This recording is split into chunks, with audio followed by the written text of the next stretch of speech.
I was in like turmoil. I remember my boyfriend coming in my room being like, what's wrong? Like, I was like in tears sitting there because my head was like, you cannot make a TikTok. But my gut was like, make the TikTok. Hello, my friend. Welcome back to another episode of Creative Elements. We are headed back to the weird and wonderful world of TikTok today. A place where you may see somebody drinking kombucha for the first time. A place where you may see somebody riding a skateboard and listening to Fleetwood Mac while drinking cranberry juice. Or a place where you might see somebody dancing while explaining Excel functions. I'm not sure I totally grasp TikTok. I don't know if I'm built for TikTok, but to find out, I'm bringing in one of those viral TikTok stars. I'm bringing in Kat Norton, aka Miss Excel. Today, Kat has 860,000 followers on TikTok, 632,000 followers on Instagram, and she has made more than $100,000 from her Microsoft Excel courses in a single day. Before she was Miss Excel, she was working a regular high-paying job. But like a lot of us, the pandemic sort of changed everything. I was traveling every week as a consultant at my day job. I was doing securitization reviews for banks. And all of a sudden, with the start of the pandemic, I had stopped traveling.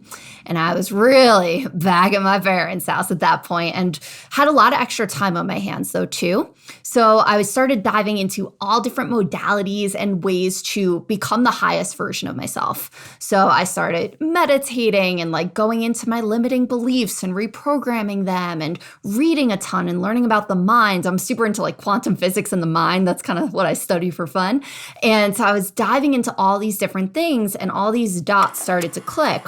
So Kat began questioning whether her day job was giving her everything she wanted out of life. She wanted to indulge her other interests, which included dancing, teaching, and yes, even Microsoft Excel. Fast forward to June of 2020 was when I was on the phone with my friends and we were talking about different like side hustle ideas, things I could be doing. And on the side of my day job, I had been teaching Excel for fun internally for the company. So I'd been doing that for 4.5 years. They'd fly me around the US hosting these large scale Excel trainings. And I was like, what's a way that I could take this skill set and have a bigger impact? And my friend was like, what if you put it on TikTok? And I was like, TikTok, 27 with a corporate job. I can't just make a TikTok. But the second she said it, it was like a lightning bolt hit my head. As you'll hear in the interview, it actually took Kat a while to post her first TikTok, even after that bolt of inspiration. But once she began publishing, she saw results very, very quickly. A few weeks in, I had my first video go viral on TikTok and it hit 3.7 million views. I looked down at my phone and I had 100,000 followers. And I was like, whoa, because I had never done anything influencery before. If you looked at my personal Instagram, you'd be like, this girl is not an influencer. But I was like, okay, I got to learn how to serve this audience. I got to learn how these apps work, So in this episode, we talk about how Kat overcame her fear of posting on TikTok, how she thinks about energy management, how she earned more than $100,000 in a single day, and why she thinks the key to all of this is taking what she calls messy action. I'd love to hear your thoughts on this episode as you listen. You can tag me on Twitter or Instagram at @jclouse or leave a comment here on YouTube. Be sure to subscribe if you have not already. But that's enough of me. Let's talk with Miss Excel. Let's talk to Kat Norton.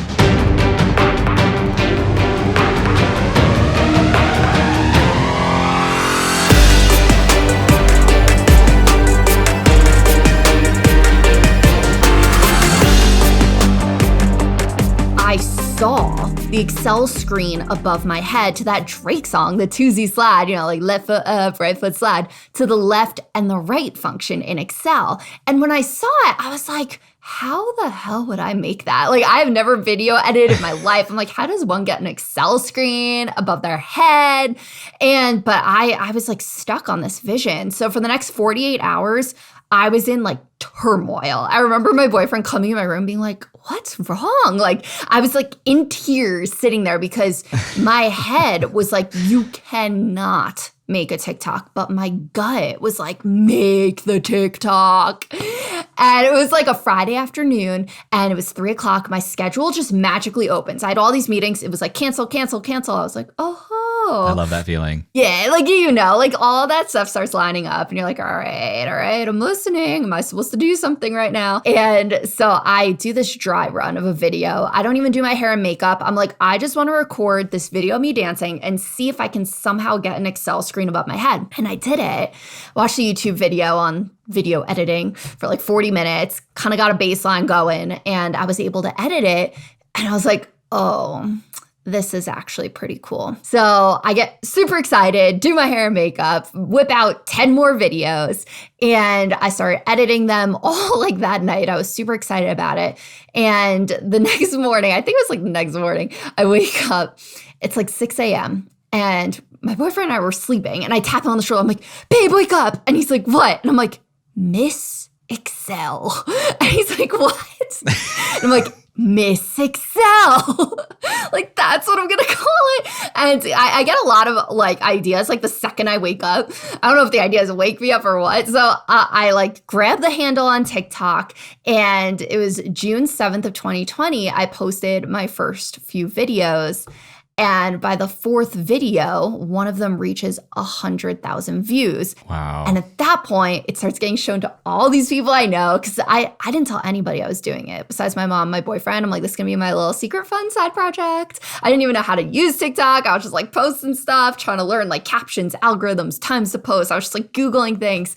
And it was really the messy action there that helped this take off. And by the sixth video, the CEO of an IT company reaches out and is like, hey, I love your teaching style. I'm looking to create G Suite training videos, so the Google version of everything I was doing, for students, parents, and teachers, because this is around the time when the schools were going digital. So formed an LLC, got a green screen, a ring light, and I started filming videos after work and selling them back to the sky. So I kind of like within the first week there had this ecosystem going where I was a freelancer making content, selling it. I was making Miss Excel content like 10 hours a week because I was helping people. And then I still worked my 40, 50 hour a week day job and was just kind of like shuffling between the three. Man, there are so many important points to that information you just shared with us. First and foremost, pretty short period of time from like existential crisis and dread of like, how do I become the highest version of myself, to actively doing something and putting something out there. So one quick clarifying question. Were you actively using TikTok at the time as a user? Like, were you consuming a lot of TikTok content? No, so I didn't even have a TikTok account. My only account is Miss Excel. So I had never even used the app before. My friends weren't really using it because it was kind of a younger generation thing at the time. I feel like now a lot of them use it, but at that time I was like, it wasn't something I was doing at all. So what were the narratives you were telling yourself as you had this idea that you obviously had some compulsion to try, but also I know it took you a couple months to make that first video. So talk to me about like what was going on in your head when you were pre-publishing on the platform. For the first like 2 months there, it was just me versus me. Like me working on myself, clearing limiting beliefs, getting myself to a spot where I can energetically hold the amount of attention that comes through from being on social media. I grew up with an anxiety disorder. I was incredibly shy, hated any attention on me. So that was stuff I had to clear out before putting yourself dancing to a left function on TikTok. Because let me tell you, you got to have your stuff together before going and doing that, just from a mental health perspective, because there's a lot of dark energy on the internet. There's a lot of rogue comments and things. So I needed to be in a place where all of that would just roll off and I could show up authentically as me and just do what I needed to do on the platforms. So by the time I actually got the hit for Miss Excel, it was like early June. And then a week later, I started posting. So that time period was a little shorter, but the time leading up to getting myself to a place where my consciousness was open enough to actually get an idea like that was so out of the box and have it stick and have me not like blocking out 100 reasons why I shouldn't do it or why I should do it tomorrow or the next day, and where I was actually able to be like, okay, this is a killer idea and you can actually do it. So I remember I opened up the TikTok app when we were first talking about it. I downloaded it and I looked and there was no one really teaching Excel at all on TikTok. And that's where I was like, oh, are they just not interested? Or is it just no one ever did it, you know? And that's where I'm like, I'll just give it a shot. A lot of people listening to this have the same, inner trappings and propensity to put things off and not be ready to receive all the energy that's coming back from social media.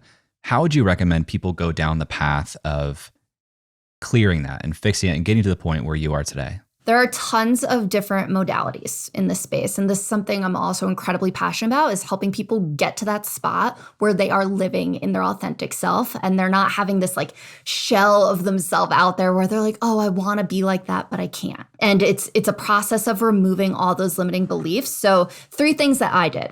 So the first thing I did was I read the book Breaking the Habit of Being Yourself by Dr. Joe Dispenza. So he does an incredible job of demystifying the mystical.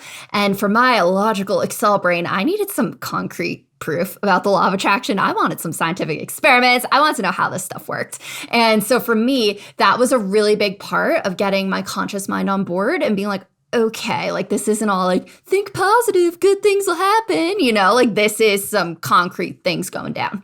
So once my conscious mind was on board, I started doing a program called To Be Magnetic by Lacey Phillips, which is a really structured way of doing inner child work, shadow work, and like really being able to identify the limiting beliefs that you have and kind of like getting down there and figuring out what you need to clear. So for me, that was like a structured way to do it, but there's tons of different modalities there. And it's really important to just like find one that resonates with you. And then the third thing I got into was meditation. So I personally do Kundalini yoga. So that's a type of yoga that integrates mantra and movement. And for me, it's a lot easier than like trying to sit there and close my eyes and go like, oh, and, blank out my mind and stuff. That where I'm doing movements and saying things and I have a specific eye gaze and specific breath, like concentrating on all those things takes me right out and gets me into a theta state where I'm able to kind of go in and clear out different neural pathways and things going on. So for me, it was like the 3 of those. I kind of just dove in fully for a couple months, like twice a day. I was doing those reprogramming exercises. I was meditating every day. I was reading and learning about the brain and how it works to kind of like biohack myself, And then the byproduct was I woke up one day and was like, I could do anything. What do I actually want to do with my life, Yeah, it's really remarkable because we're talking March to June, seemingly like you at least made enough progress where you felt comfortable doing it. But that seems like a really short amount of time to like clear out a lot of head trash, which is what I call it. I'm not necessarily reflecting on how you think of it. It's a great term. That's incredible. So it does sound like you are somebody who, when you commit to something or are drawn to something, you're going really deep into it and like you're committing and doing it. Would you say that's true? Absolutely. It's really the messy action with that too, because I am definitely an analytical person where I used to just sit and take a ton of time analyzing the outcomes and this and that, and really learning to trust and just go for it has been huge for me. So that and it's really a great way to overcome the mental barrier too, because a lot of us will sit there and just analyze like, okay, if I make an online business, like how am I going to make money? Like it has to be this or this, and oh, that's not going to work. Where realistically, the way I started making money day 6 on TikTok was a side hustle that came out of nowhere. That was something I could have never predicted. And the only way I got there was just like trusting myself, knowing great shit's going to happen if I put myself out there and believe in me and don't give up on me. And that's kind of how I've run the whole business from here. I'm just like, as long as I know I'm not going to give up until I get where I'm going, there's no risk. And I just kind of went into it with that mentality. This may seem a little meta, but you talk about this messy action, which I also lean into. I have a bias for. And then I usually go back and like revise that thing that I messily created. Are you a ship and then revise, or are you a ship and then learn and ship something better the next time person? I'd say it's kind of a combo. I ship, learn, revise. So I get something out, I get the feedback, I learn, and then I revise the product, because my products are all digital courses. So they're super easy to just pop in there and, oh, a new product comes out in Excel. I could just pop in the video, versus having to like redo an entire version of a product. Let's talk more about this. What bounds do you put on yourself when you see an action you want to take? Like, how messy is too messy? Is there a too messy? Because I've been struggling with this lately. I know there are things that I want to make and I start to over-engineer them in my head. And I've been thinking, well, what if it was easy? What if I gave myself like a 2-hour time block to make this? How would that turn out? Would that be good enough? How would I construct that 2 hours to make it good enough? Tell me about the bounds that you put on yourself when you're about to take action. One of the big things I really consider too is how is this choice going to implicate my lifestyle? So a big part of how I'm able to come up with creative ideas and keep building and growing is because I prioritize a lot of time on myself. I probably work maybe like 20 hours a week. Like I make sure there's a lot of time for me to just be creative and flowy and to live the life that I set out to create for myself, right? Like I was like, I don't want to work myself into the ground. I want to maintain that balance so that I'm able to show up and serve. And whether that means, when things get too high, I start delegating. I finally started hiring, I have a virtual assistant now, a video editor. I have my boyfriend now does all my sales. So like that's been a great way to like kind of take things off when it raises too much. So then I can be fluid. So for example, my whole business has pretty much been inbound leads. So things are just flying in my inbox all the time, like crazy cool opportunities where I leave that space, I can go in and take them. So really just following things that truly light me up, like something that's been on the radar that like I know I'm going to do, but right now I know I've bit off a lot. So I'm kind of like holding pattern on the messy action for it is doing more of the coaching space and talking about mindset. And I've done a few like keynote speaking opportunities on this at different companies. And I know it lights me up. I know people have been asking for it. And it's just one of those things where I'm like, I need Miss Excel as like a completely well-oiled machine before I jump into that so I can go full out. But the course has already come to me. I've already mapped it out. Like the downloads have been flowing. I know it's coming, but that's one thing where I'm like, okay, I know if I try to do that right now, I'm going to like jam myself in a hole energetically and feel like a scarcity of time, where I like to live in a place of abundance. And that helps more opportunities come in and keeps me more agile. After a quick break, Kat and I talk about her approach to creating consistently viral content on social media. And later, we talk about how she generated more than $100,000 in revenue in a single day. So stick around and we'll be right back. Hey, thanks for watching Creative Elements. This is a brand new channel here on YouTube, so liking the videos, leaving comments, subscribing to the channel, sharing the show, all that support goes a long, long way right now. It is all seen, it is all appreciated. And even though this is a brand new channel here on YouTube, I've actually been conducting interviews with creators just like this for more than 2 years. There are more than 100 interviews that you can go back and listen to with creators like Seth Godin, James Clear, Cody Sanchez, Tori Dunlap, even YouTubers like Ali Abdaal, Matt Diavella, Roberto Blake, and Marie Poulin. I've actually created some playlists for you to help get you started, to dive into some of the best episodes that we've done to date. Just go to creativeelements.fm/playlists. The link is also down below in the description, but you can filter episodes there by platform or medium. If you want to just look at episodes with YouTubers or just episodes with Instagrammers, you can do that with those starter playlists at creativeelements.fm/playlists. And again, the link is down below in the description. Welcome back to my conversation with Miss Excel, Kat Norton. Something I appreciate about Kat is not just her content itself, but how she shows up in that content. It's a weird little nuance, but there's something about her energy she brings to TikTok that attracts positive interest and support from viewers and the media. So I asked her how we can show up and have that same level of positive inbound opportunity.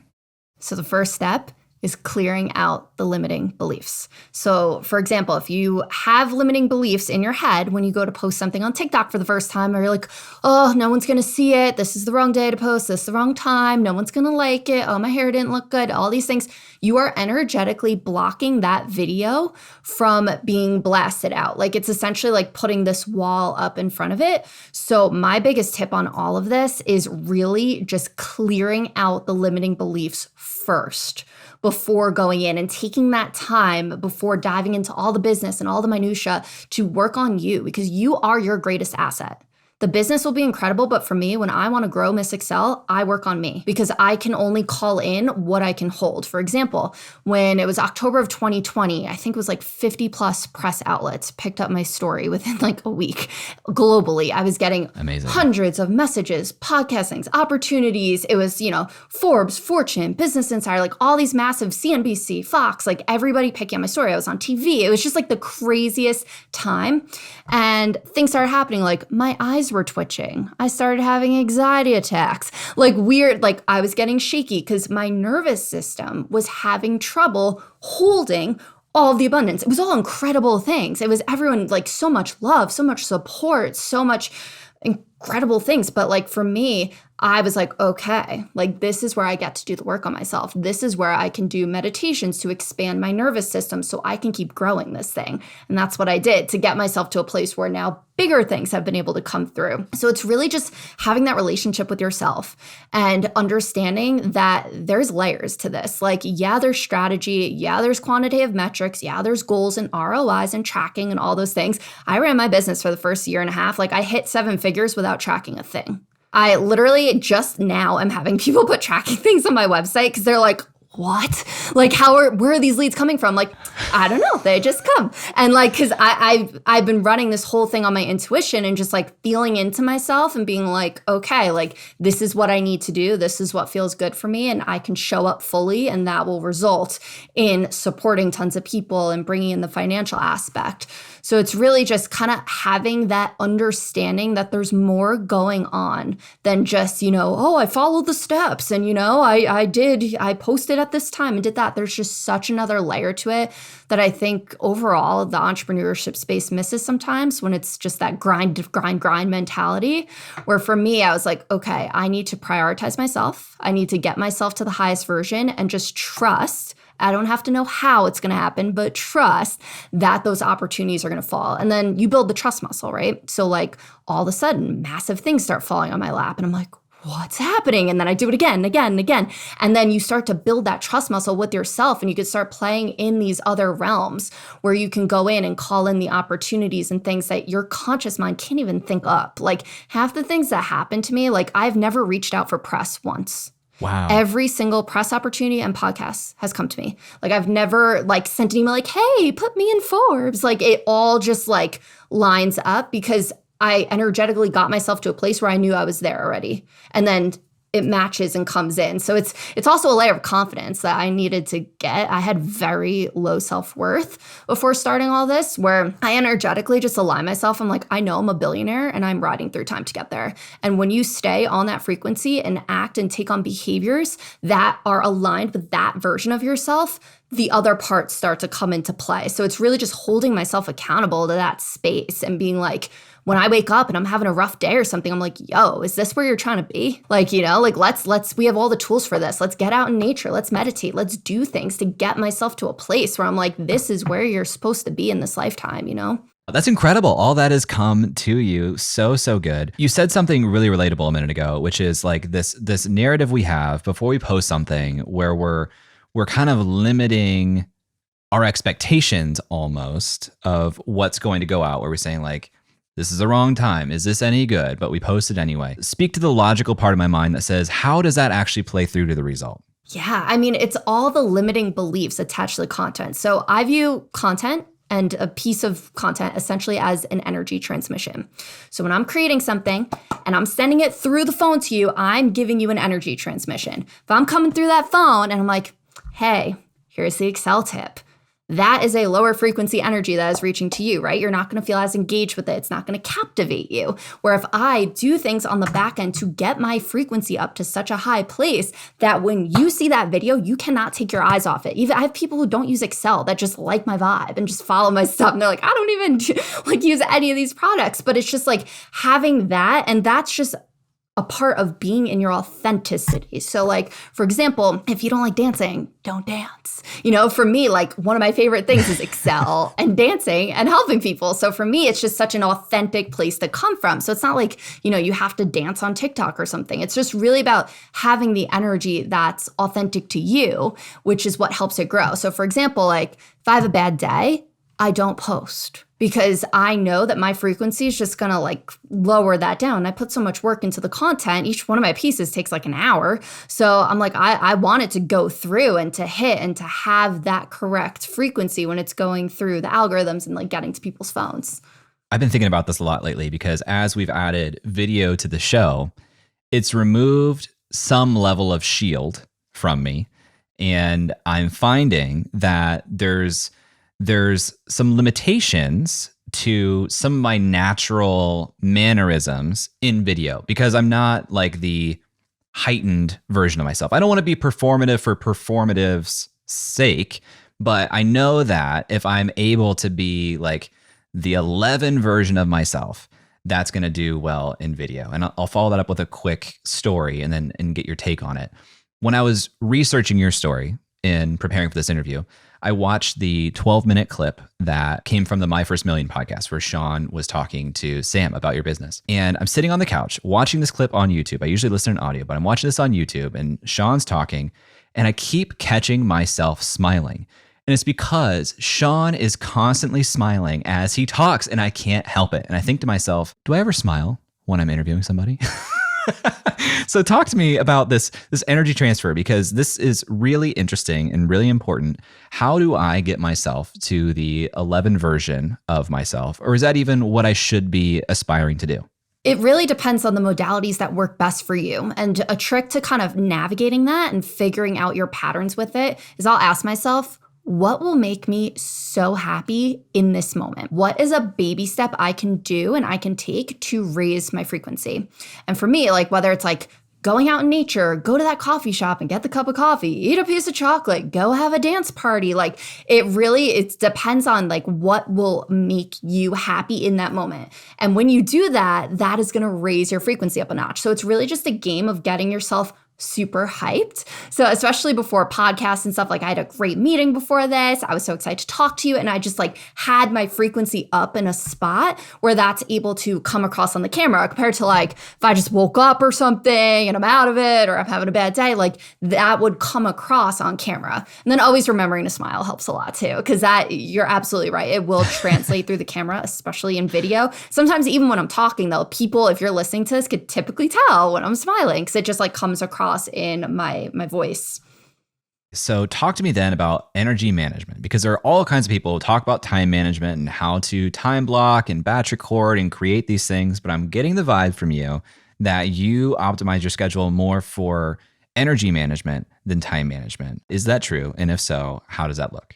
I think it's a very underrated thing is the energy management that a lot of people don't talk about as well. So one of my favorite tips for this is really separating out my activities by the energy type. So there's two different types of energy and you can view them in different ways, like left and right brain type energy, you know, the creative and the more structured. They call it masculine and feminine energy, which doesn't necessarily mean like boy girl. It's more so, you know, like the masculine activities, for example, are like I wake up, I get a nice coffee, I bang through all these different tasks on my to-do list, I'm whipping out emails, you know, like that type of energy versus the creative flow state energy where I wake up, I go for a walk in nature, I meditate, I journal, and then those are the days where you get those creative downloads that tap in. You tap into that right side of your brain. Now, the energy hack with this that I learned is not trying to switch back and forth between those energy types quickly. So for example, back when I was in corporate, it would be like, okay, you know, you have an 8-hour day. Most of the time in corporate, I was in the masculine energy. I was just cranking through securitization reports. But then let's say you're on an internal initiative and they pop on an hour-long brainstorming session. If you're coming out from that analytical left side of your brain and you were just all jazzed up and then you go into this creative flow state meeting, for me, it takes at least 2 hours to really get into that state. So I look to optimize myself and my time and my energy by having a full creative day. And then I'll have a full get shit done day. And, you know, and I kind of like balance them back and forth. So I'm my best creative self and I'm my best, you know, like left brain analytical diving in spreadsheet self and without trying to flip back and forth throughout the day. And that's just a concept I think a lot of people don't talk about. But for me, from an energy management perspective, has been huge. And then the other thing is like what we talked about before, where if you feel yourself dipping, like something happens, you have a rogue conversation, you get a weird text, or something happens on social media, being able to flip yourself out of that state is huge. There are thousands of different tools at our fingertips. We have access to the internet. If you do, it's easy, or, you know, your friends might know different modalities and things. There are so many ways to flip yourself into a higher vibration. And for me, that's been a really helpful hack where if, you know, something happens and all of a sudden I feel like a little anger, something off, that's where I'm like, okay, this is good. This is what I get to work on. And then I'll jump into a meditation. There's one called like Fists of Anger where I go like this and breathe a breath of fire for 5 minutes. I come out, I am so calm. It's like hours of therapy. I just walk out, I'm like, okay, let's restart the day. And just like knowing I have those tools in my pocket. And it really just depends what works for you, right? There's tons of tools, but just having what works for you and being able to manage your own energy, because no one else can do it for you. Everyone's responsible for their own energy. So it's really understanding yourself and taking that time to get to know yourself and how you work. And then you can be able to leverage those tools to just maintain that higher version of yourself. I love this. This is the nudge I need to go out and buy like the Tony Robbins mini trampoline. Oh my gosh, that's amazing. I love Tony Robbins. I saw him live once, actually. He's very incredible. Like, talk about energy. Was this pre or post launch of the business? So that was, I want to say 2019. So my boyfriend and I have always been kind of into this stuff. And it was really around 2019 where I started having more of a spiritual awakening. I went to Morocco on a Kundalini yoga retreat. And that was when I was first introduced to a lot of these concepts from more of the quote unquote woo-woo perspective. And then I also, on the other side, my boyfriend was always super into like Ed Milet, Tony Robbins, like that whole squad, like Eric Thomas, and really like having those like law of attraction, think positive money mindset type things. So that's where I kind of started first dabbling. And we went to, it was a conference in New Jersey where Tony Robbins had like, I think it was like a 4-hour session, and his energy when he walked in the room, like I had chills all over my body. Like I was laughing, I was crying. Like it was just such an intense energy upgrade that was so cool and so inspiring to see, especially as a speaker, to be able to generate that type of reaction in a room of participants is absurd. When we come back, Kat and I talk about how she earned more than $100,000 in a single day, an accomplishment that's rare for any creator, but especially short form video. You'll want to hear this, so stick around. I'm thrilled to say that this episode is sponsored by Circle. Circle is an all-in-one membership community for creators and brands. It brings together engaging discussions, members, live streams, chats, events, and memberships all in one place, all under your brand. And Circle is what I use to run my own membership community.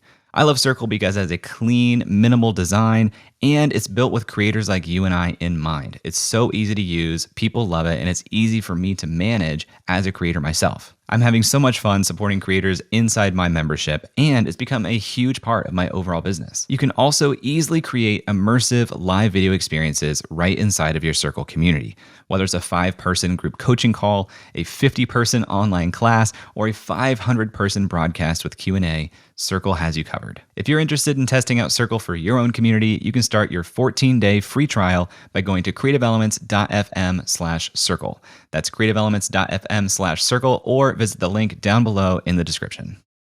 Hey, welcome back. If you were already aware of Kat, or if you've just listened to the first 30 minutes of this interview, you know that she has earned more than $100,000 in a single day selling Excel courses. That is a real thing that happened for her.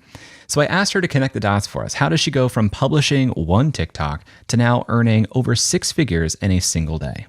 Everything was going on in the news about TikTok might get banned in the US and all this stuff. So, I had like the haters being like, oh, good luck with that. Like it's all about to go away. So I was like, all right, I'm gonna hedge my risk here. I'm gonna add in an Instagram account. So I created the Miss Excel Instagram, went viral on Instagram as well.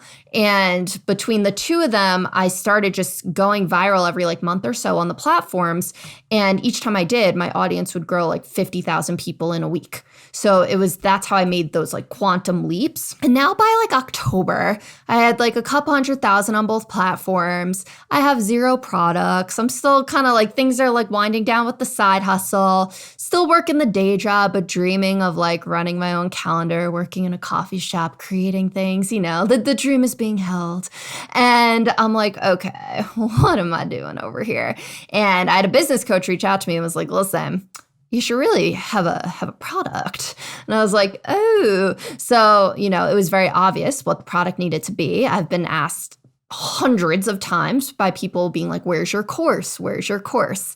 And so I took 2 weeks off from my day job and I mapped out the most fun, creative, cool Excel course I possibly could. I remember I sat with that outline for days and just infusing it with as much out of the box stuff as I could to make it something where people would actually pay attention, because that's the biggest thing with online courses. You lose people's attention because they're boring typically. So I'm like, I want something fun and on brand for Miss Excel. It's where we make Excel fun, you know? Like you can't have a boring course after that. So at this point as well, my boyfriend and I started the digital nomad lifestyle. So we were living in our parents' houses. And one day I was meditating and I had this ping where I was like, we don't have to be here anymore. And Mike's like, what? And I'm like, we're sitting in like his parents' his childhood bedroom. We're both running our businesses out of it. Like I have all my furniture jammed in the corner of a 12 by 12 room and I'm trying to run this shit. And I'm like, okay,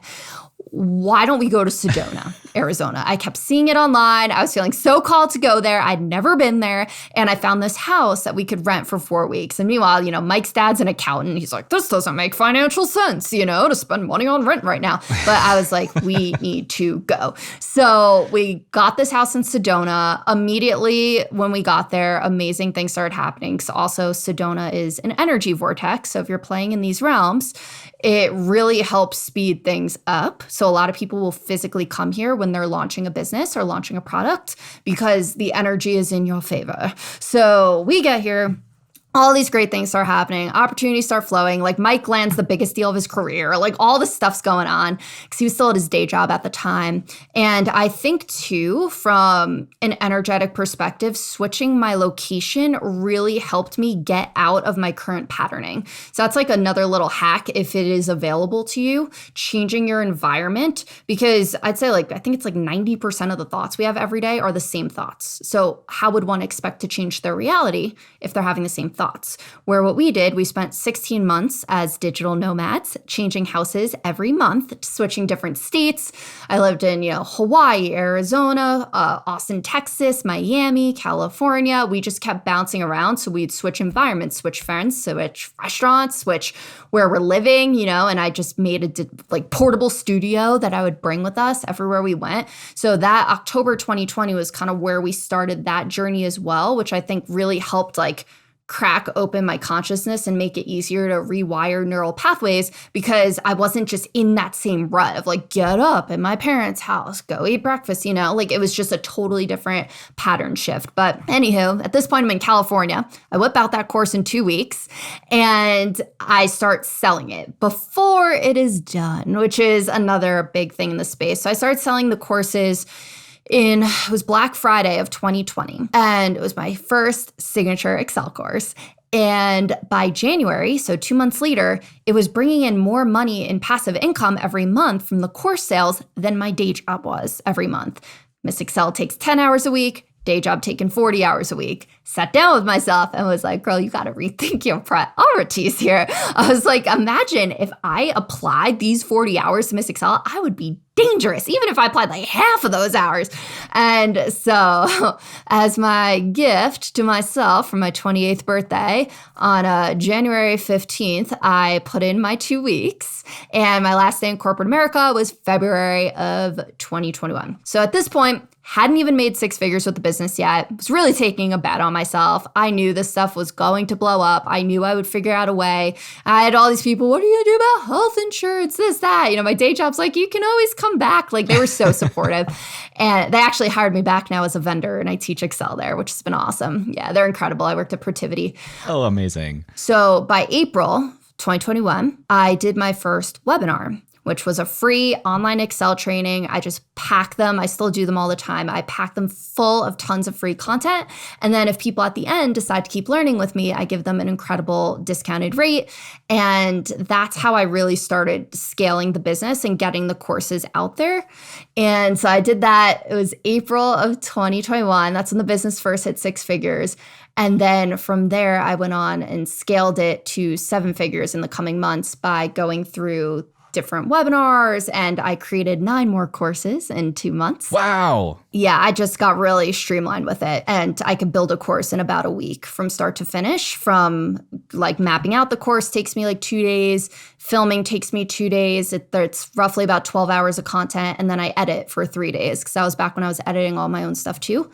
And so I whipped out all these courses, bundled them together, started selling them in bundles, which upped my price point, which helped a lot from a financial perspective. Because if you're selling like a $300 product versus a $997 product, it's a very different, margin there. And I started scaling it. So meanwhile, now it's like October of 2021. I have my first six-figure day, like 24-hour period. I was like, holy shit, like what's going on? And literally the next day I was on the Verge podcast with Nilay Patel, and we were talking about all this, and that got turned into an article. That article got picked up by like 50 different news outlets around the world. Next thing you know, all these opportunities are flowing through, things are happening. I whip out the rest of those courses. It was all at the same time. It was just so wild. Q4 is always like a crazy time. Oh my goodness. What a journey. Incredible. You talked about virality a couple times and how that started to become more regular. I think a lot of people think of virality as like a slot machine, but I get the vibe that you also don't think of virality as like a total slot machine. So how do you think about content creation to give yourself the best shot at virality? It's definitely not a slot machine because it's very much, there's things you can do and not do to easily position yourself in a much better spot. So for example, for me, things that I always look at in my content, one is creativity. So having something outside the box, like people had never seen an Excel screen above their head before. So that way, when it starts going through the algorithm, you got people who are like, nice Excel trick. You got people who are like, what the hell is this girl doing dancing to a left function? Creates comments, pushes you through the algorithm.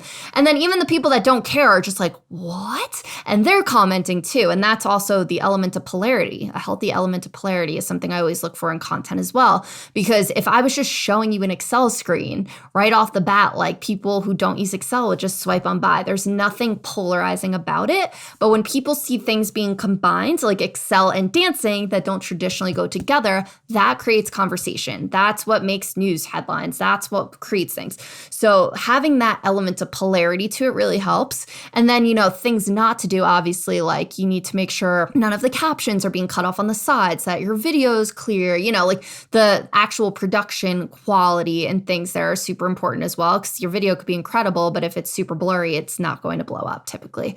So it's really kind of just navigating the back end of creating it. And then another big part is having that energy behind it. If you're having a shit day and then you go to record it and you're just kind of monotone and blah, it's not going to captivate people. So it's really just getting yourself to a place. And then lastly, clearing those limiting beliefs out. Because no matter how great the content is, if you're energetically blocking it from going off, that's where people get in those like frustrating loops. And then you start forming a pattern. When I create things, it does not blow up. Over time, that forms patterns in your brain.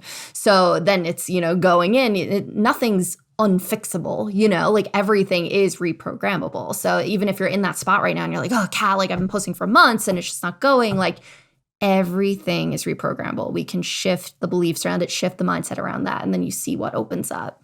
We haven't covered TikTok all that much on the show. The first episode that we really covered it in depth was talking with Tori Dunlap back in January of 2022. And I was on board. I was like, okay, you know what? I'm going to give it a shot.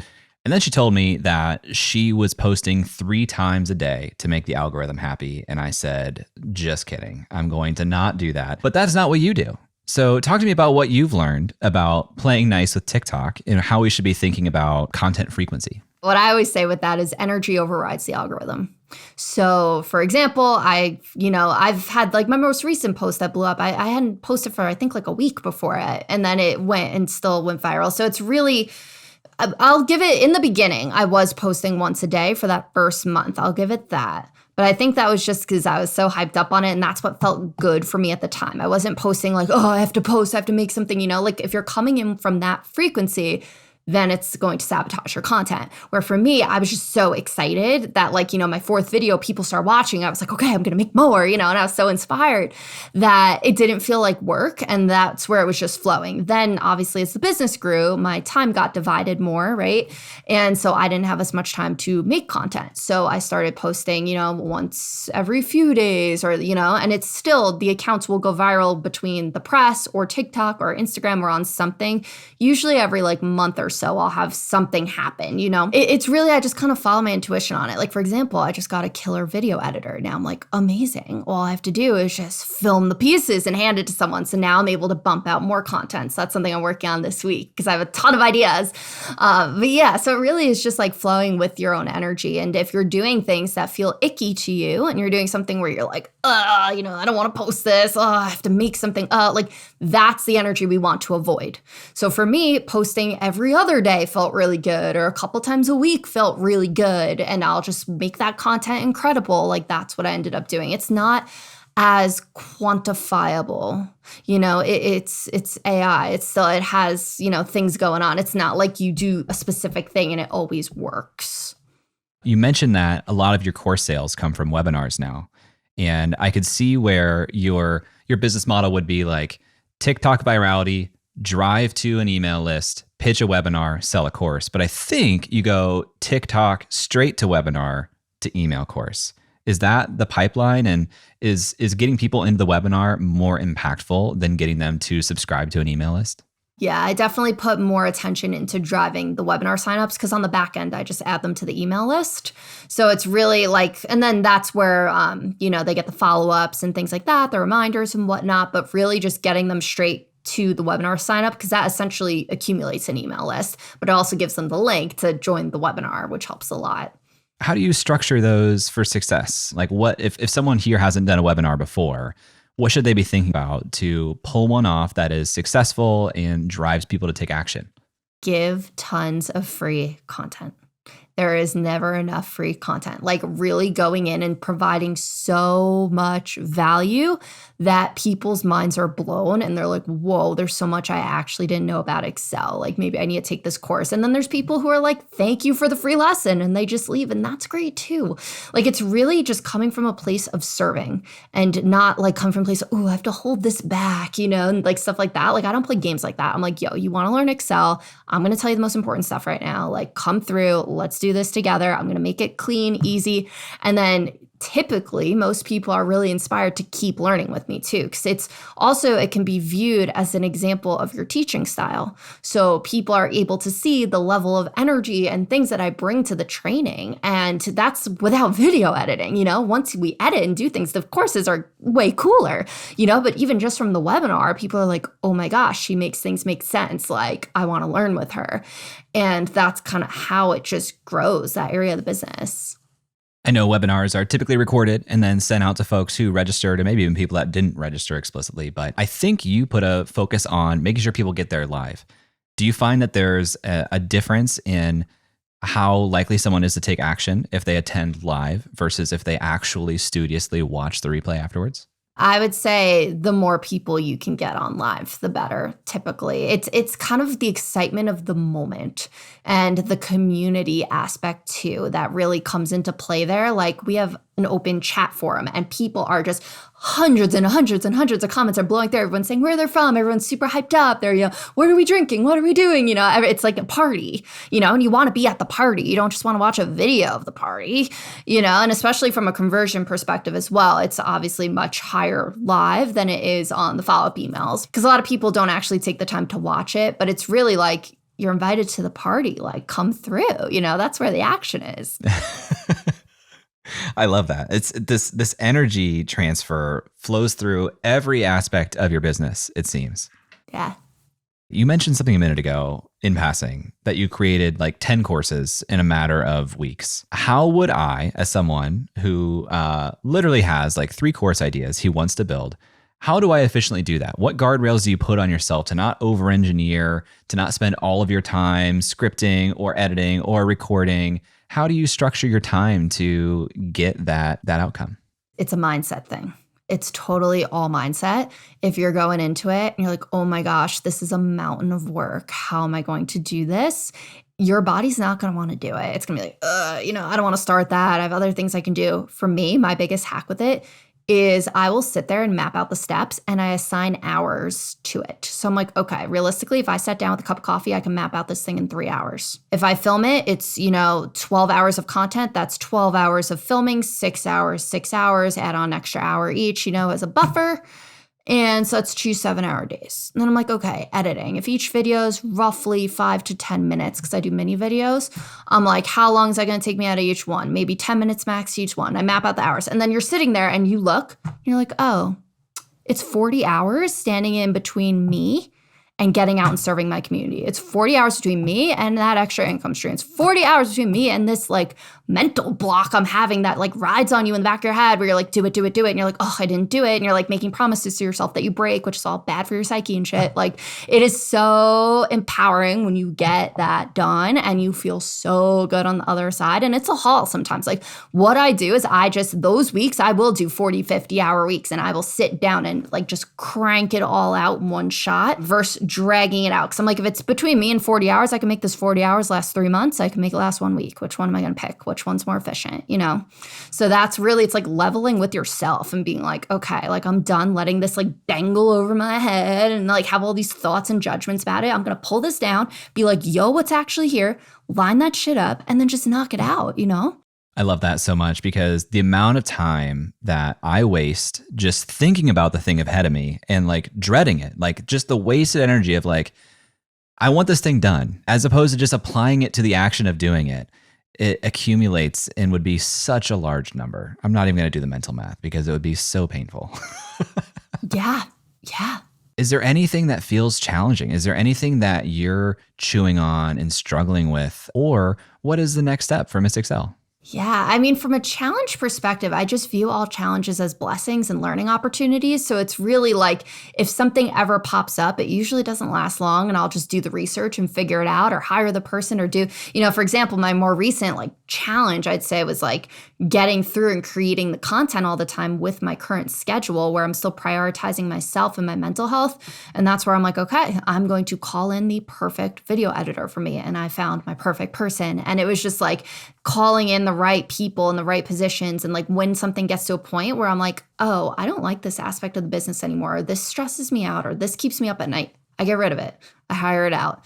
I figure it out, you know, and like just really clearing out mental blocks, like any mental blocks I had. Like, for example, my mom was like working crazy hours and was so miserable at her job. And I retired my mom. Because from that perspective, I'm like, you being so much happier is just like going to make me so much happier knowing that you're happy. And like, that's a big goal I've had this year is just like positioning my family in a place for success and like giving back to them. And, you know, being able to, for example, I had my parents out at our house in Sedona. We bought our dream house a couple months ago. And for them to see that was just like those heartwarming moments where I'm like, okay, like this is my why. Like I want to make their experience on the planet like the best it possibly can for the rest of their life and like anything I can do to serve them. So like between them, like Mike and I, my community, like just really figuring out like ways to serve and things that light me up kind of just make the challenges seem like blips on the radar and things that are much easier to overcome versus like mountains and things.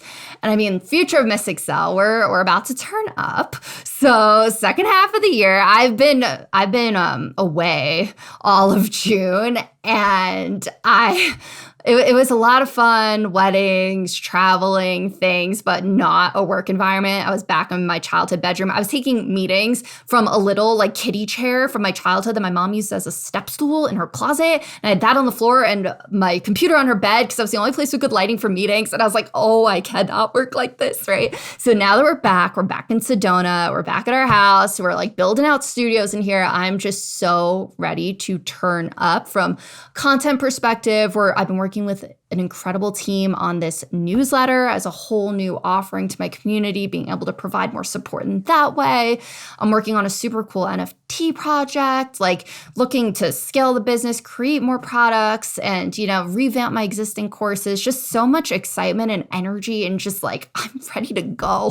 Like the second I got back here, Mike and I started mapping out our goals and stuff for the second half of the year. We're doing a business planning session after this today because Mike also came on my team full time as VP of sales, CFO, does all that now. So we work together out of the house. It's been so amazing. So now it's really just like, we're like, let's turn up, let's go. So it's a lot of excitement going into the second half of the year. This conversation with Kat got me really fired up, rethinking how I approach content creation and specifically how it relates to the energy that I bring to this content. Am I showing up the best way that I can? Are you showing up the best way that you can? I think for me, it comes back to a lot of times, how much pressure am I feeling? Do I feel like I'm under the gun for a deadline? Is that hurting my energy? Is that preventing me from really showing up the best that I can? Maybe the same is true for you. If you want to learn more about Kat, you can visit her website, missexcel.com. That's miss-excel.com or miss.excel on TikTok and Instagram. Links to all of that are in the show notes. Thanks to Kat for being on the show. Thank you to Connor Conaboy for editing this show and Nathan Townhunter for mixing this show.